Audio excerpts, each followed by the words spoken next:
What's your favourite horror game?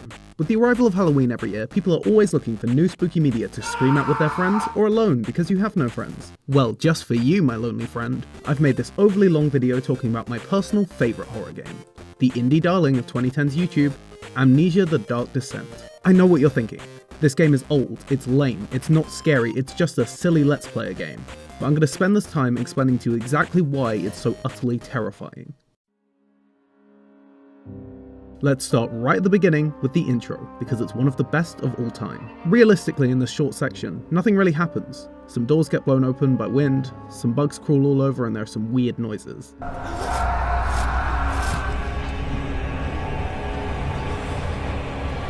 It's tame, and that's why I like it. See, when creating an intro, you need to cover a few bases. 1.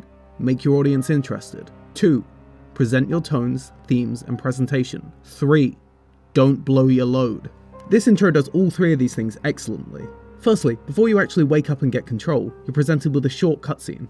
Don't forget, some things mustn't be forgotten. The shadow hunting me. I must hurry. My name is Daniel. I live in London at Mayfair. What have I done? This is crazy. Don't forget. Don't forget. I must stop him. Focus. My name is... I am Daniel. It grabs your attention and it doesn't let go because it presents questions. Where are you? Why are you forgetting? Who do you have to stop? And what is this shadow hunting you? Amnesia is amazing at presenting you with a question and drip feeding you answers, because it knows how to pace when those answers actually come. See, it's one thing to get your audience to ask a question. It's another thing entirely to keep them asking. A good example here is the note you find at the end of the intro, because it answers a few of your questions and presents new ones at the same time. 19th of August, 1839. I wish I could ask how much you remember. I don't know if there will be anything left after I consume this drink. Don't be afraid, Daniel. I can't tell you why, but know this. I choose to forget. Try to find comfort and strength in that fact. There is a purpose. You are my final effort to put things right. God willing, the name Alexander of Brandenburg still invokes bitter anger in you. If not, this will sound horrible. Go to the inner sanctum, find Alexander, and kill him. His body is old and weak, and yours, young and strong. He will be no match for you. One last thing. A shadow is following you. It's a living nightmare, breaking down reality. I have tried everything, and there is no way to fight back. You need to escape it as long as you can. Redeem us both, Daniel. Descend into the darkness where Alexander waits and murder him. Your former self, Daniel. You'll see this as we go through the video, but the game is constantly presenting the player with new information, and the information it presents always feels relevant and interesting to anyone who's even remotely interested in the story the game tells. Oh yeah, spoiler warning, I'm going to go through all the major plot beats in this video. On the second point of an intro, the game uses this time to display its tone incredibly well. The area is dark, mysterious, constantly playing with your perceptions, and despite being incredibly safe, on a first playthrough, you don't feel that. It also presents the sanity and resource mechanics in a clever way, as this portion of the game gives you very little options to find light, with you relying on tinderboxes until the tail end of the intro. You also lose sanity very quickly here, partly because of the lack of light, but mostly due to the scripted events your character will witness while walking the halls. Now on to our third point. Have you ever watched an action movie that has this amazing action-packed scene at the very start of it, and then for the rest of the movie you wait for something to top that, and it never happens? Regardless of the quality of the rest of the movie, you leave feeling unfulfilled, because the best part of the movie was the first thing you saw. I don't care what medium or genre it is, you should never make your best part the intro. It should be a good part, it should be a memorable part, but if it's your best part, it makes everything else feel so much worse. That's why I love how tame this is. The game has left room to build upon itself, which it does very quickly. You enter the entrance hall, and as you walk in, you get your first flashback. Alexander, is it inside the castle? In a manner of speaking. Come, bring the lamp. You've been to the refinery, have you not? I don't believe I have. Is it connected to the... what did you call it? The inner sanctum. my most precious chamber, Daniel. And it lies well beyond the refinery. In fact, it lies beneath the very stone of Brennenburg. This is obviously the voice of Alexander, who gives you a clear idea of where you're going, forcing your camera towards this doorway and mentioning the inner sanctum. The place we have already been told is where we'll find him. The game is really good at directing you. This is one of the more extreme examples, but there's always some level design pushing you towards the direction the game wants you to go. On top of this, even if you do things in a different order to than the game intended, it's designed in a way that you're always making progress. You'll either find some new information or an important item you can use in the other area. Now that sounds really bad for horror, right? If the game's easy and player friendly, how are you supposed to be scared? Well, horror media is kind of like a magic trick. It's all an illusion. You, the player, are never in danger. You're sitting at home completely safe. But the game has to make you forget that. The more time you spend doing boring things like backtracking, the more you feel that disconnect between you in real life and what's happening on screen. After the flashback heading towards the direction the game pointed you, you see your way is blocked by some strange fleshy substance. It's too tough to be gripped by hand. Now the only direction immediately apparent to the player are the two doors across from the way you entered. A wine cellar, which you find locked, and a laboratory. In the laboratory there are multiple important things. Memories of you being in this lab. There should be more coop racks. Let me see. And one part aqua fortis.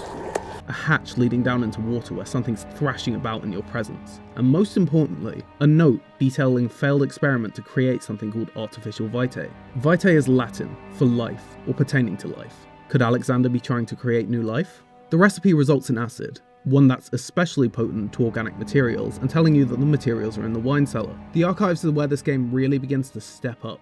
It's bigger, more open, darker, and most importantly, shows the game's biggest strength, the sound design.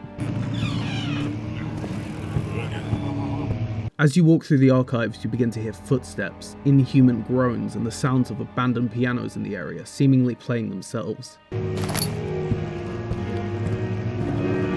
Throughout the area, 3 notes can be found telling this story. 16th of May, 1839. The unflinching African sun has continued to plague our expedition, making it impossible to dig until dusk. How Professor Herbert managed to find the location in these vast plains of nothingness remains a mystery to me. When I asked him about the tomb again, he told me about the legend of Tin Hanan, the mother of us all. An interesting story in its own right, but I can't help feeling there's more. Later that evening, we uncovered a passage beneath the dunes leading to a sand-covered stone structure. The professor was confident it was the tomb we sought and ordered the others to clear the way late into the dark, cold night. Tomorrow, I shall lead the men into the ancient structure, hoping to reach the burial chamber. No matter what the professor is keeping from me, the dig should yield something interesting to take back to London and the British Museum.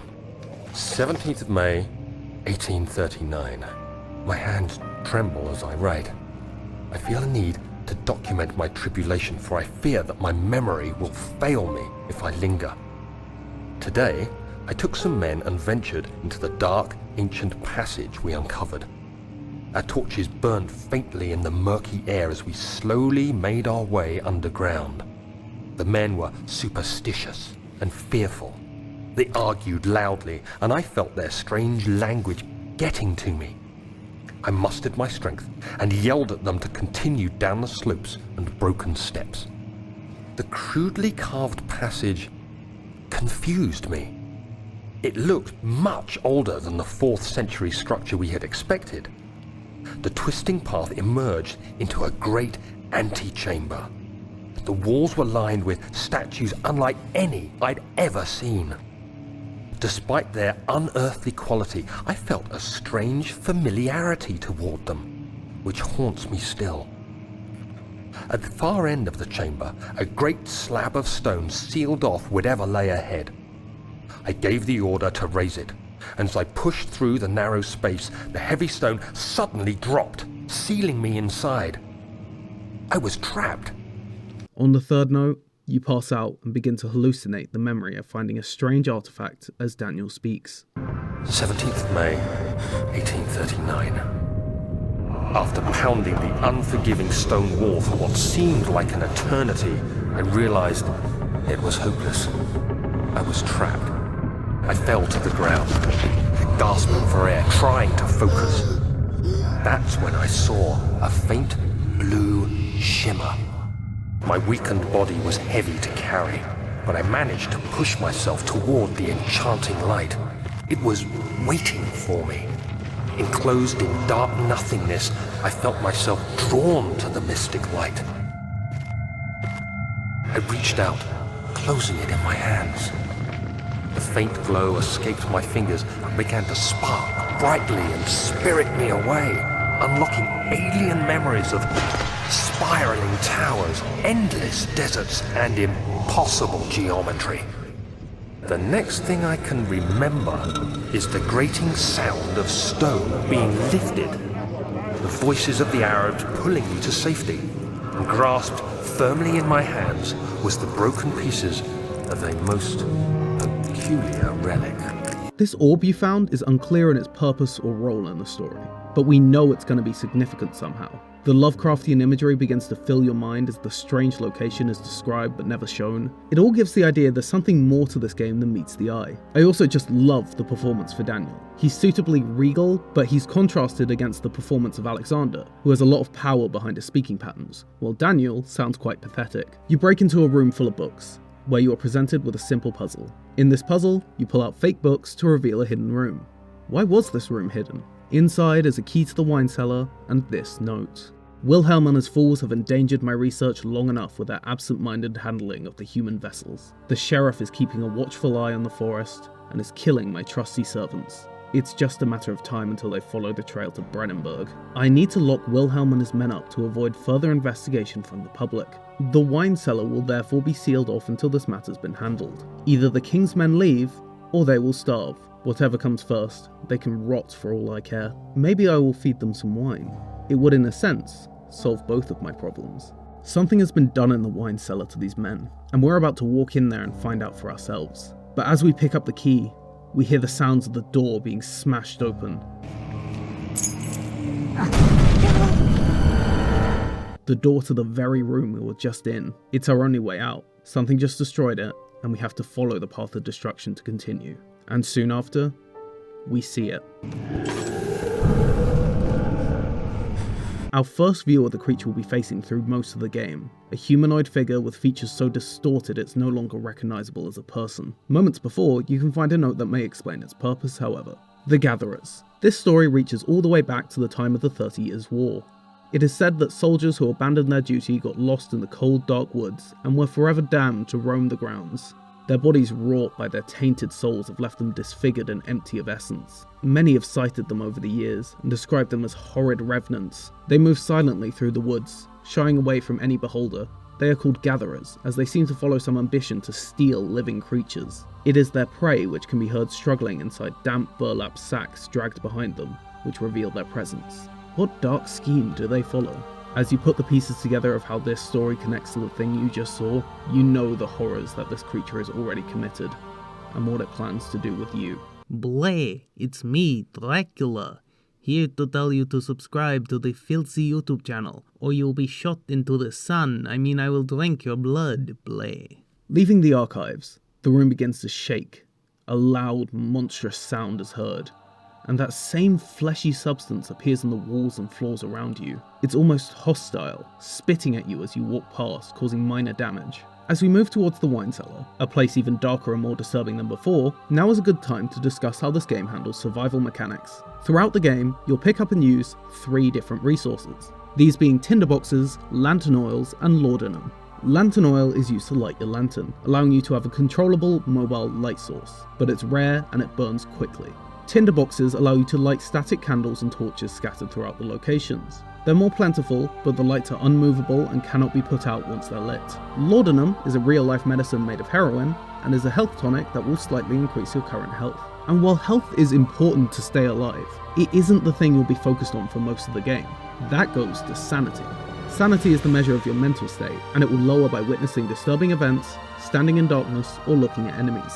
You may have noticed there was no item to increase sanity, and while there is one in the game files, it never actually appears in the game. The only way for the player to increase their sanity is to make progress. Solving puzzles creates a satisfying blue light effect and increases your sanity level slightly.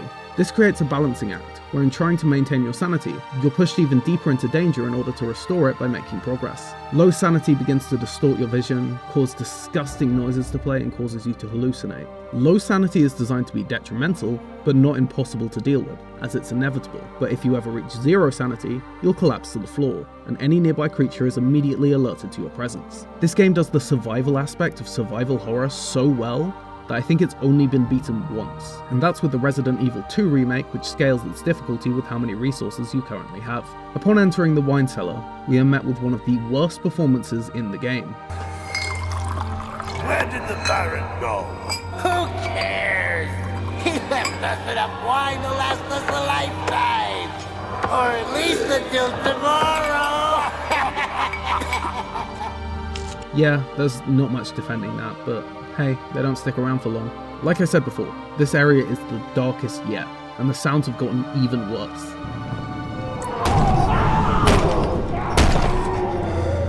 The footsteps and groans remain, now accompanied by the sounds of pained screams. Each of the rooms contains a different chemical needed for the acid, along with some disturbing event. Alongside this, a note is found. My name is Wilhelm, House of Gurik. These are my final words, my confession and testament. 2 years ago, I was summoned to the Castle Brandenburg. As most of the aristocracy, I was curious about what this supposed Knight of the Order could want from me, and accepted the invitation. The Baron was friendly and offered me a proposition. It dawned on me that the nature of the contract was sordid, and the reason I was chosen was because of the follies of my past, not the honours I've been rewarded with during my time as a soldier. I was to kidnap healthy humans upon his slightest whim, and do so without asking questions. In return, he would attest to my character at the royal court, advancing my position within noble society. I would like to claim that I struggled with my decision, but it came swiftly and I accepted wholeheartedly. Ever since that day, I've brought men, women, and children to Brandenburg. I can't remember the numbers. There were many, perhaps even 100, none of whom were ever seen or heard from again. Tonight, the Baron invited me and my men down to the wine cellar to celebrate our work. I had my superstitions as we descended the stairs, but he insisted and joined us in a toast. The wine tasted fine, and my men drank without restraint. So begins the punishment for our sins. The Baron has locked us up and returned upstairs. Forgive me for what I have done. I was weak and fell into his diabolic ways. My men are screaming. Their skin has been pierced by their own tangled bones. I feel my insides revolt against their God-given nature. Blood has begun to pour from my eyes, and I can no longer... This has been theorized to be the origin of the Gatherers. Whatever Alexander had put into the wine had turned them from human kidnappers to deformed monsters that can only follow his will. With all 4 chemicals, you head towards the lab, make the acid, and finally head towards the inner sanctum. After removing the substance blocking your path, you head through the refinery, consisting of long, dark hallways. Another flashback appears here. It sure is dark in here. Yes, and there's a good reason for it. But you can light the lamp now if you wish. What's the reason? For the darkness, that is. Stay close. Be careful not to stray. What's the reason? Why is it so dark? Pay attention, Daniel. It's important that you keep going straight and make sure not to stray. It's interesting how immediately dismissive Alexander is. We already know we have to kill him, but we're starting to understand the reason for it. He's been hiding something from us, something our past self must have found out. This is a very short, simple area. We encounter another Gatherer, and interestingly, this is the first one that can actually harm you. The other 2 were actually hallucinations from a gameplay standpoint. Most players would never learn this though, as they're pathed in a way that you would have to actively run towards them to ever learn that. Despite the difference, however, this encounter works the same as the others, with it walking in view for just a second before leaving. Now, it sounds repetitive and not scary for the first 3 encounters to work this way, but given you don't have the knowledge of how they work going in, they are very effective. The Gatherers always appear in a direction you have to head towards, so you cautiously walk ahead, thinking it could still be there, waiting for you. In this location, there are 2 more notes of Daniel's diary. 22nd of June, 1839. It's been more than a month since my last entry. After the event inside the underground chamber in Algeria, Professor Herbert insisted I return to England. He said he didn't want to risk forfeiting the entire expedition lest I took a turn for the worse. An excessive decision, in retrospect. But I'm glad it turned out that way. I found my journal this morning in the haphazard collection of things brought home from Africa. Next to it lay the broken stone orb wrapped in cloth. I tried to assemble it, but couldn't. The pieces wouldn't fit together, as if they weren't from the same object. Could I have imagined it all? Was there ever a complete orb? 25th of June, 1839. I feel the need to continue this journal, even though it was intended for my journey to Africa. This must be something very important. I just know it. I've taken it upon myself to piece the orb back together, but it's been more difficult than one might think. The pieces are behaving strangely. They seem to change color, shape, and texture, but ever so slightly. Yesterday, I took careful measurements and notated any significant markings. Today, I confirmed my suspicions. They were changing. I was terrified and rushed off to see the finest geologist in London, Sir William Smith. I approached the subject with care and we discussed how rocks change form. He told me about the nature of glass, how it eventually collapses on itself, like ice slowly melting over the course of centuries. Smith eased my mind a bit, but I can't escape the feeling that these shards have otherworldly properties. This is mostly just more confirmation of things about the orb we already knew. It's spooky and supernatural somehow, but there are some key points of information here that we need for later, so I'm leaving it in. And now we've reached the section of the game that I think anyone with even slight knowledge of this game will be familiar with.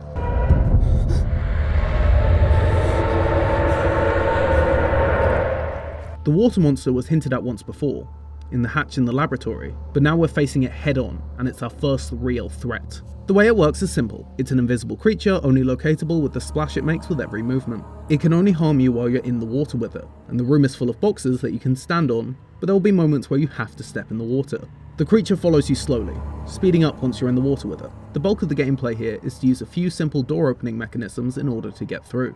This is definitely the portion of the game I've played the most. When I was younger, my parents would never buy me a horror game, so I couldn't actually play the game I love so much, but I could play the demo, which gives you an abridged version of the starting area, ending with the water monster. At the time, this was the scariest thing in any game ever.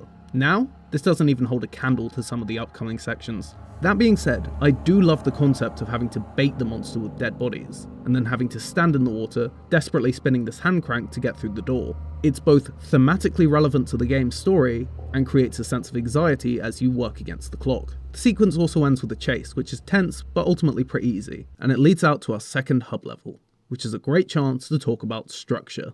Amnesia is a game that found a structure that worked and ran with it, because it's really simple how it's laid out. The game is paced with a series of hub levels, each acting like a chapter. The hub is completely safe and designed to make you feel safe. It's well lit, the music is usually quite peaceful, and the only ways you can take damage is either full damage or the very slight damage caused by that fleshy substance. These hub levels give you an obvious path forward with some kind of obstacle, with this area having an elevator that you find broken. There will then be a series of doors leading to each of the sub-areas, which vary in actual danger, but all designed to feel unsafe, whether or not danger is actually present. After removing the obstacle, there will be an area connecting you to the next hub. Here, the threat will be at its highest, with constant encounters, like the water monster from before. It's a really good structure for pacing out horror, as it always ensures that the tension is broken with safe areas as you make progress, both working as a reward and making sure the fear doesn't wear off. From here on out, I'll not be covering every area in detail, only areas containing something important to talk about. One of these areas is Daniel's room, which you find completely ripped apart. Someone was obviously looking for something. One of the doors is jammed, and when you manage to get it open, this happens.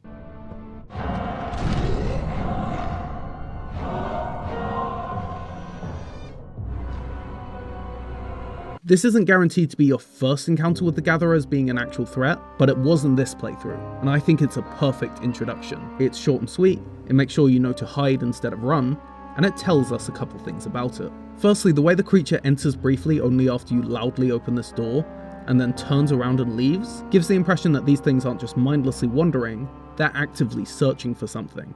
Also, upon leaving, the distinct sound effects of doors that connect areas plays. This makes it seem like they can actually follow you past loading screens. But again, this is only one of the possible introductions to the threat. The other is storage. When I finally managed to get my hands on this game years ago, this section made me quit, forever branding me as a massive pussy. This area has unnatural darkness, which really just means it's very, very dark. And upon collecting a drill part just to the left of the entrance, a gatherer arrives. There's no obvious hiding places like wardrobes this time. You just tuck yourself in a corner and hope it doesn't see you. Now, sound design on gatherers is very important. The gatherers play a groan sound when they appear,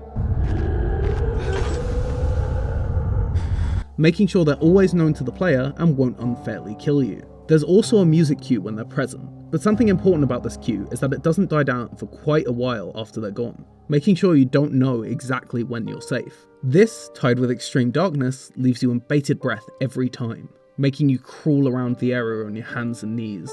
Here, you'll also hear the sounds of a woman being tormented, begging whoever it is to stop. Please, let me go. I won't tell anyone, I swear. I just want to go home. These are flashbacks. How did we hear them in the first place? Were we there? The area has this amazing jump scare. The fact you can just open a door and be face to face with one of these things scared the life out of me.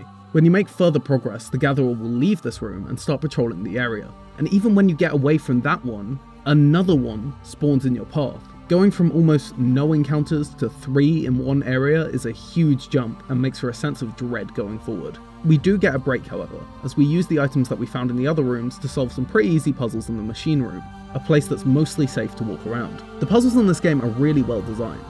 They're easy enough that you don't get stuck, but complex enough that they make you feel smart. A good example is when you have to place the control rods into holes with shapes above them. The flow cycle rod goes in a circle because a circle cycles round.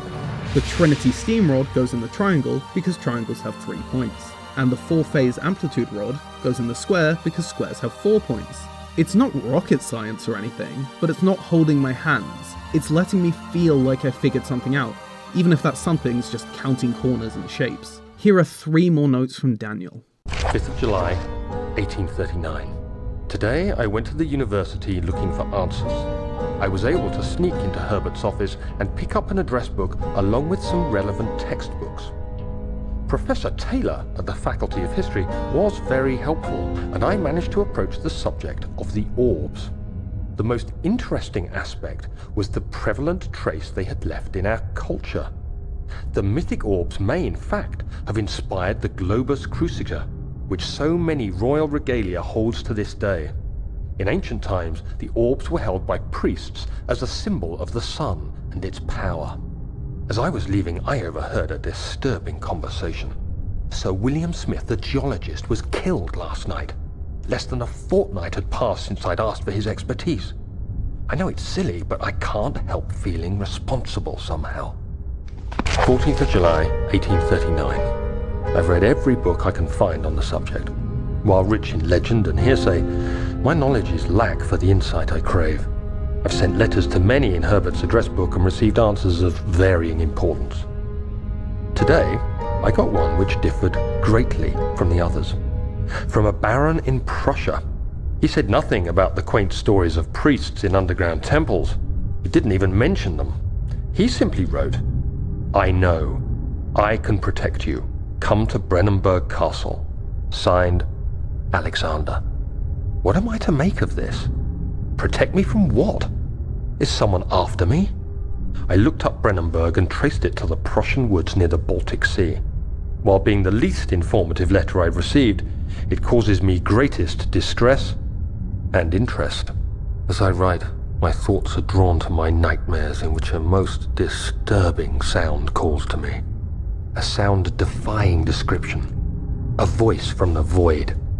The last few weeks have been awful, with so many sleepless nights dreading a repeat of those horrid dreams. Tomorrow, I shall visit my physician, Dr. Tate, in hope that he can provide me with sedatives to help me sleep. 17th of July, 1839. How has this escaped me? They're all dead. Limbs scattered, heads split down the middle, their skin flayed as if boiled. I feel like I'm falling into myself. What's happening? Sir William Smith, Professor Taylor, now Dr. Tate. Is it following me? How can it not be? It's the damn thing I brought from Africa. Something is after me. I have no choice but to trust the Baron. He better know what he claims. If he is wrong, I suspect he'll regret it as well. We now understand why Daniel came to Brandenburg, why he's so afraid of the so-called Shadow. This adds a lot more sympathy to later events because he wasn't just trying to protect himself, but everyone he encounters. Because if he does nothing, everyone in his life will die. When you fix the machine, the earth begins to shake, and that same fleshy substance appears, one time for each of the stairwells. Leaving to the hub area again, we see the most extreme example of it so far. The entire room is covered in the stuff, blocking our way back. Whatever's causing this is getting more aggressive than ever. Once we ride the elevator, that substance appears again, causing us to crash into the prisons. This area is one of the most aggressive in the game. It's one of the few places that I ever got lost in, with the winding, non-distinct hallways. It feels intentional, considering how well laid out the rest of the game is to avoid this. Gatherers appear at almost every turn here. Now, if you plan on playing Amnesia and you haven't played it before, stop watching right now, because I'm about to ruin the game, because I'm about to ruin how the monsters work. The way almost every gatherer spawns in this game is that they're designed to only scare you once. They spawn, they patrol the area for a short while, then they leave and they despawn. You can avoid them entirely just by hiding long enough. This does change if you get seen, which is not unlikely to happen here. When they see you, obviously they give chase, but this chase is accompanied by the most terrifying sound in the world. The terror meter. The sound is so shrill and intense it makes my asshole clench every single time I hear it, because it means you're fucked. Even if you manage to get away and hide again, you've now put the gatherer in hunt mode, making it search for you and delaying its despawn by a few minutes. Throughout the prisons, we hear the sounds of people getting tortured and killed, one quite importantly being a flashback. But Mother, I don't want to leave without you. Hurry, child. You must go. Find Gabriel, the Outrider, and tell him to alert the King's men. No, you come too. Please, we don't have time to make the hole any wider. But Someone is coming. Hurry! I'll cover the hole with a bed. Everything will be fine. I promise you. Where is she? Where did she go? No! I won't tell! I'll never tell you! You're just making things worse. Look, this is no place for a young girl all by herself. She could be hurt or worse. There's no telling what horrors await down there. Daniel speaks to a woman, demanding to know where her daughter is. He claims it's for her safety, but this woman sounds terrified of us. What have we done? Oh, and as a fun little bonus before you leave, one of them spawns directly behind you to chase you out, just to ruin that happy feeling of escaping for a few seconds. Now we've made it to the third area, the cistern entrance. One of the few places you get real daylight. There are 3 rooms here. One is the control room, similar to the machine room and used to access the others. The main thing of importance here is Alexander. He speaks. Daniel, is that you? What are you doing? There's no flashback effect. He just spoke to us. He knows we're here. And if these gatherers do indeed work for him, now all of them do as well. Also, the steam sound coming from the pipes sounds way too much like the terror meter, and it scared me every time I heard it.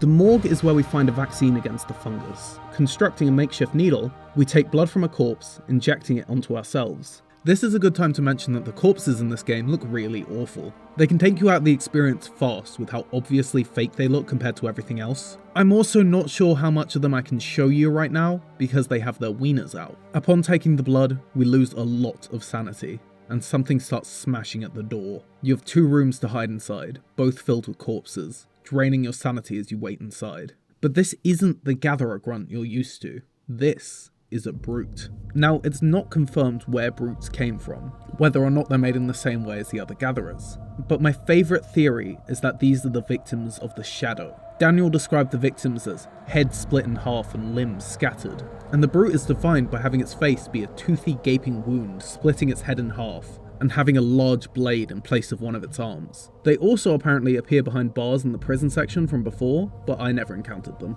Now, the cistern is one of my favourite locations in the game, purely on how it plays with your head. The area is full of water and it taunts you with the possibility of the water monster. But the funniest part is that the monster will only spawn after you've completed everything in the room, when it's the least threatening. I just love how it plays with you, knowing how terrifying the monster was in its section before. This area is used to drain the water from the sewers, and when both are completed, you may continue. Compared to the prison and the water section, the sewer is absolute baby mode. I mean, it's small, it's linear, and it's well lit. So well lit, you aren't required to use your lantern to keep sanity. On top of that, you only have about 3 encounters with anything, compared to the prison's 7 billion. I guess since they just introduced the brute, and brutes are more dangerous, they thought to use it less. But comparing this to previous connecting levels, this is so light.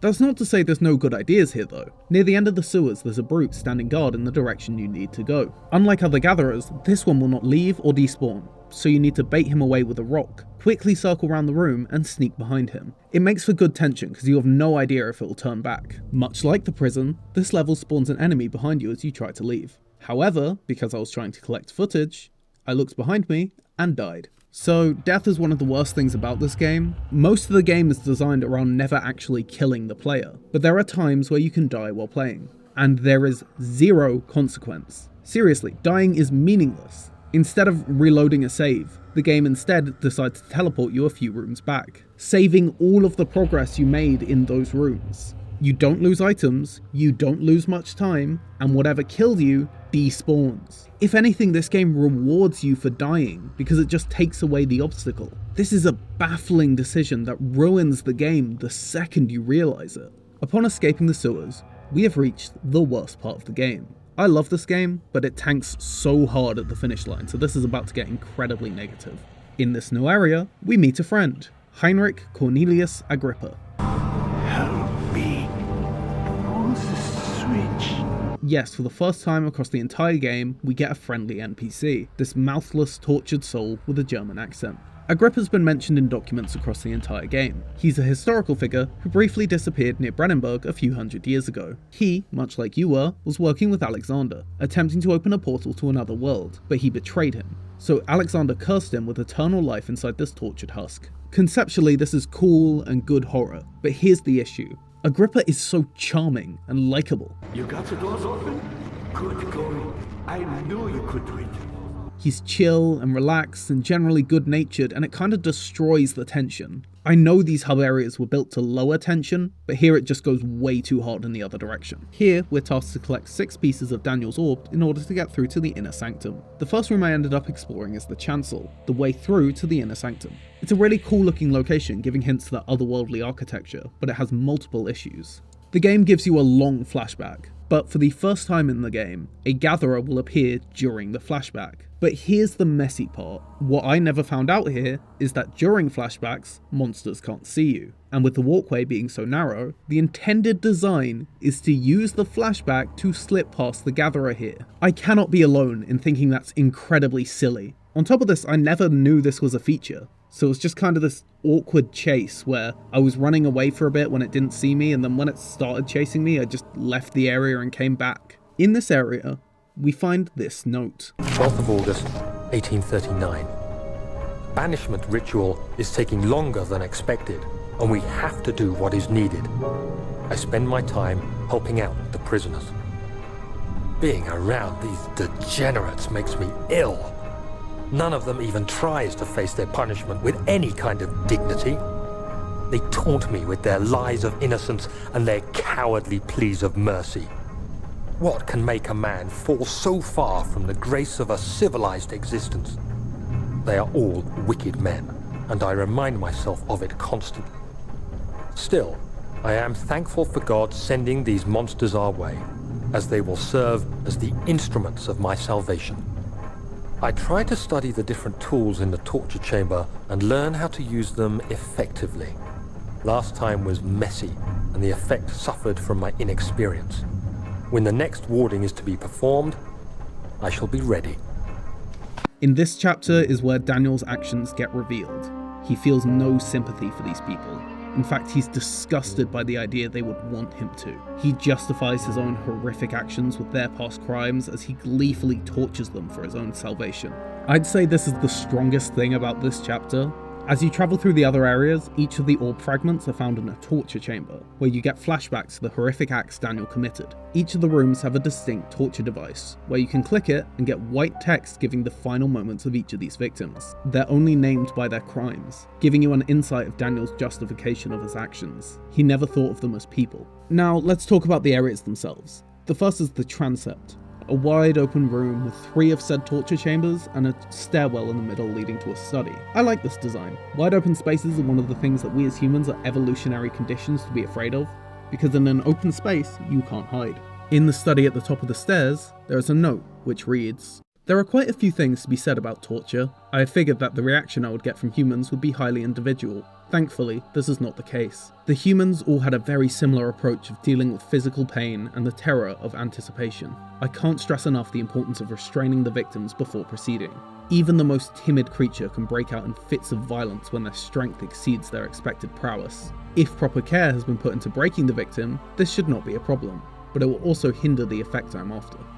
The right steps to take are, therefore, to restrain the victim while they're still dazed, proceed by presenting the form of torture you're about to apply, then to continue with the actual act. The point of presentation is to infuse terror. The human mind is extremely efficient, as it will trigger itself into greater fear by simply imagining it. While applying pain, make sure to avoid massive damage, as it will prove more efficient if the process can be sustained. Also, apply the pain in doses, if possible with breaks to let the body settle. If you're whipping or cutting the victim, strike once, wait for the pain to subdue, then strike again. As long as the body suffers, it will continue to produce the vitae and saturate the blood with its properties. Only with careful performance will the victim yield maximum effect. If the victim doesn't behave as expected, it is likely that this will all be for naught. Before this happens, feed them the amnesia drink, and try again later. It appears Alexander has found his method of obtaining vitae through the torture of humans. The way he so casually writes about the horrors he commits is sick and twisted, specifically mentioning how they need to be of sound mind to suffer the most, using memory loss in order to repeat the process as much times as needed. The other room is the choir, another large open space, except this time, it has enemies. This sucks, this entire room sucks. Open spaces are scary, but putting actual threats in these open spaces ruins the design of the game. The game was designed around cramped spaces, places you need to hide and wait. This area was designed around running away from the brutes inside, something very difficult to do since they're faster than you. And the game breaks so many of its own rules here. The brutes don't make a sound upon spawning, and instead are always present, meaning that when a brute sees you, it will feel like an unavoidable surprise. The fog here is thick, making it difficult to see danger before danger sees you. The area is well lit, however, so a lantern isn't needed to maintain sanity. In fact, using a lantern is almost a guaranteed death sentence here. This is the only room in the game where I die on a normal playthrough, and each death makes the game less scary. And by the end of the area, I was more bored than scared. I only died once, but one death is enough to ruin it with the lack of punishment. The torture chambers here are more of the same. More flashbacks, new methods of torture, more orb pieces. And with all the pieces, I head back to the chancel, and the only scripted death in the game occurs. I will happily admit, it made me jump, but I think sending 3 of them at once was overkill, and it ultimately looks very, very silly. Seeing them standing next to each other just shows the fact they're completely identical, and it's very video gamey. This is the only death with an actual punishment, but of course a scripted punishment.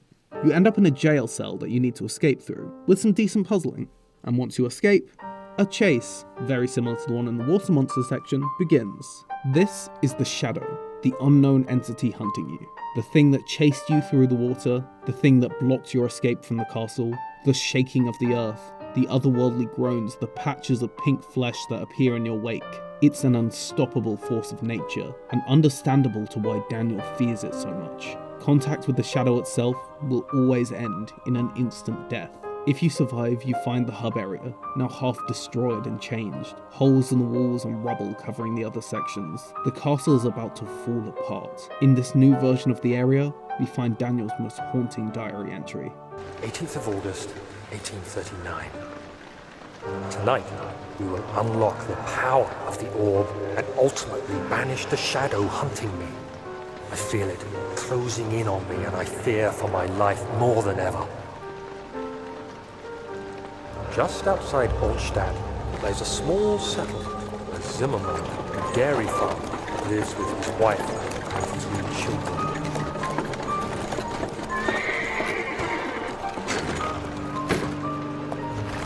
We took the coach and went there. Our visit was unexpected, and Alexander was able to strike Zimmerman down without alerting the others. As he went to take care of the farmhands, I began to look for the children.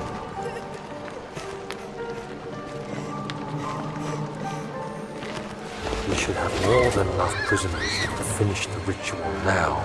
Daniel has fully fallen. He no longer uses the excuse of them being criminals. He no longer cares for the life he takes, readily torturing innocent men, women, and children. Unlike many previous entries and flashbacks, Daniel's voice carries no remorse, no regret, and no hesitation. Heading back to the chancel, you can finally assemble the orb, but not before another entry. 18th of August, 1839. I cannot believe what I have become. One of the girls escaped and I chased after her all the way upstairs. I hunted her down, and what is a life worth? How many lives can I take before I surrender my own? Sure, I would kill a murderer to save an innocent, but to kill an innocent to save myself?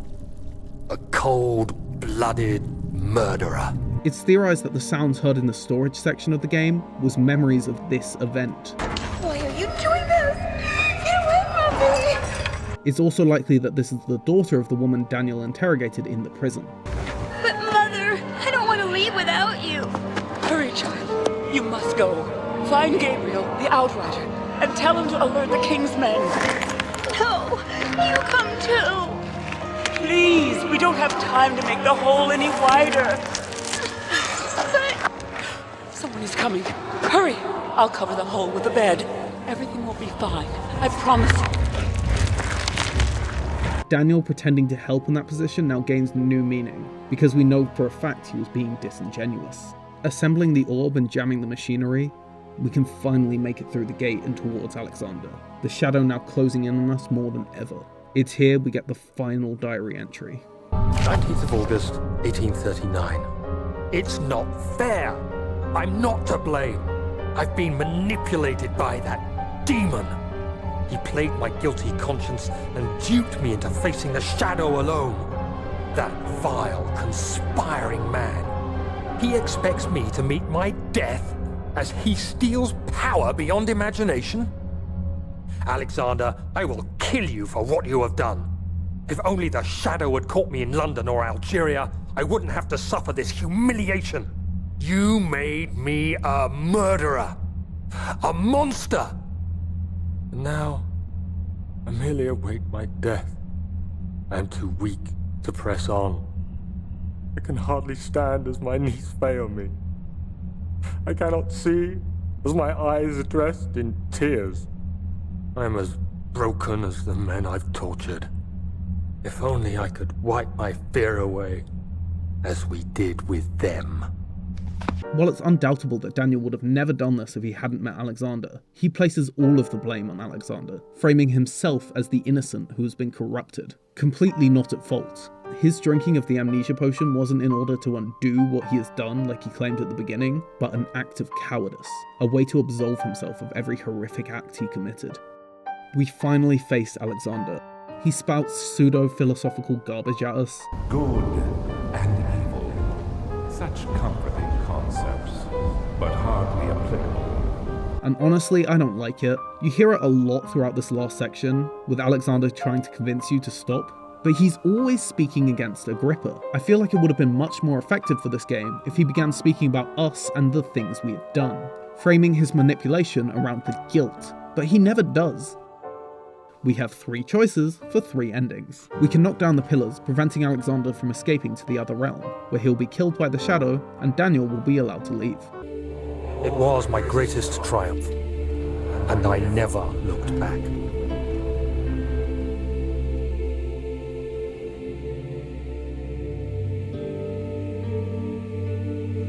You think I was afraid fleeing Brennenburg? Huh. Quite the contrary.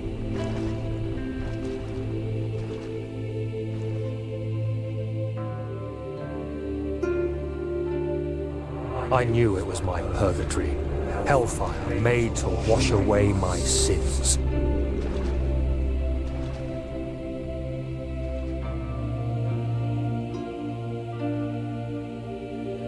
There's no denying the things I've done, but I have paid my tribute. I gave them that awful man. I did the right thing. If in the previous sections you collected certain items to make a potion to allow Agrippa to live as a severed head, you may push him into the portal as it opens, in which he will kill Alexander and save Daniel after he is killed by the Shadow. There he is. Do you see him, Vaya? He deserves so much more. Please, help him. I know you can.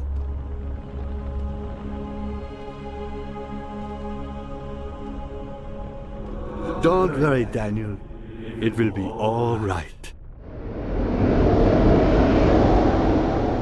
Or you can do nothing, allowing Alexander to escape and Daniel to be consumed by the Shadow, racked by the guilt of his actions. Please, let me go!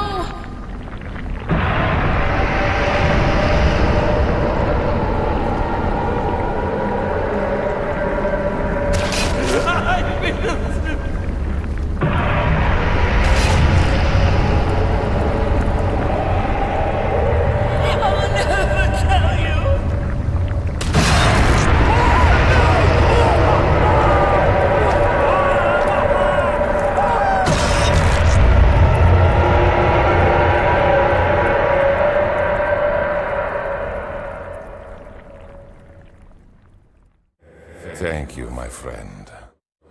Your sacrifice won't be forgotten. You will be celebrated forever. So, there's a huge issue. Firstly, all 3 of these endings are boring and slow from a gameplay standpoint, without much narrative tension due to that. But on top of that, out of the 3 endings, only one of them seems to align with the rest of the narrative, being the bad ending.